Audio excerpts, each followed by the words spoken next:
ભાવનગર શહેરના સિદ્ધસર ખાતે આવેલા હાઉસિંગ બોર્ડના મકાનમાં એસડીએમ, એએસપી, મામલતદાર અને હાઉસિંગ બોર્ડના અધિકારીઓ સ્થળ ઉપર પહોંચીને ચેકિંગ હાથ ધર્યું હતું. વર્ષો પહેલા સરકારી જગ્યા ખાલી કરાવીને સરકારે સિદ્ધસર ખાતે મકાનો ફાળવવામાં આવ્યા હતા.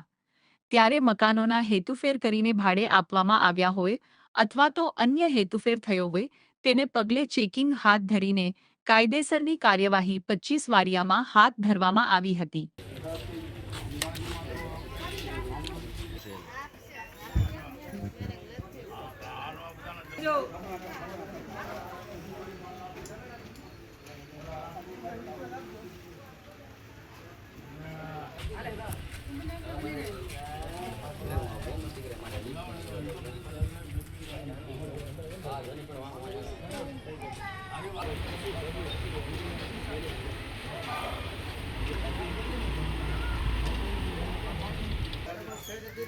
એક ભાઈ છે કે એટલું ફરી આવે એટલે હાલો ડબ્બા નોટિસ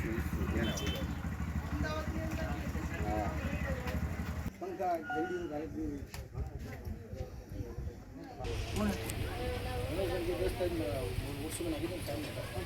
આમાં ટૂંકમાં અહીંથી બહાર ઉભા ભાઈબાન કાઢતો એના માજી કાઢતો કરી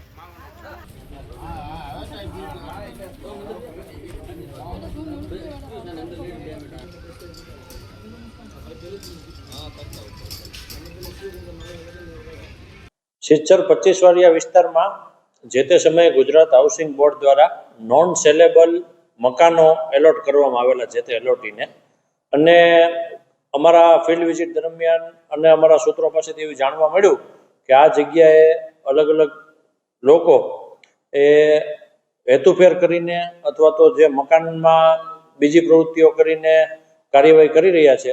એટલે આજે એક combined cordon and search operation વિવિધ ડિપાર્ટમેન્ટ, પીજીવીસીએલ, પોલીસ ડિપાર્ટમેન્ટ, આરોગ્ય વિભાગ, ગુજરાત હાઉસિંગ બોર્ડ અને વહીવટીતંત્રની ટીમ દ્વારા એક કોર્ડન એન્ડ સર્ચ ઓપરેશનનું આયોજન કરવામાં આવેલું હતું.